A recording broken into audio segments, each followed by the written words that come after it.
Insurance మాత్రం మస్ట్గా తీసుకో. ఎందుకు హెల్త్ ఇన్సూరెన్స్ తీసుకోవాలి? నా దగ్గర డబ్బులు ఉంది, నేను హాస్పిటల్కి బిల్ కడతాను. నా బ్యాంక్లో ఉన్నాయనుకుందాం, ఒక 50 లక్షలు ఉన్నాయి, నేను హాస్పిటల్లో బిల్ కడతాను. నాకేం అవసరం, నేను హెల్త్ ఇన్సూరెన్స్ ఎందుకు నెల కట్టాలి, నేను రిచ్ పర్సన్నే, నాకు ఎందుకు అవసరం అనుకుని కూడా చాలా మంది హెల్త్ ఇన్సూరెన్స్ నెగ్లెక్ట్ చేస్తుంటారు.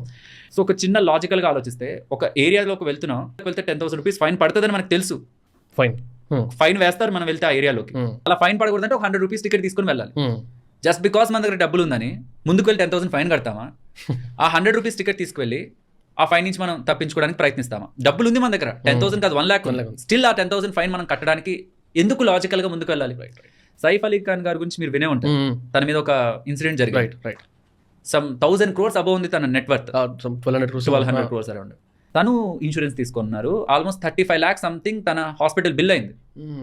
సో తనకి ఆ ఇన్సిడెంట్ జరగక ముందు రోజు వరకు మీరు ఇలా హాస్పిటలైజ్ అవుతారు, 30 lakhs బిల్ వస్తుంది అంటే తను నమ్ముతారా?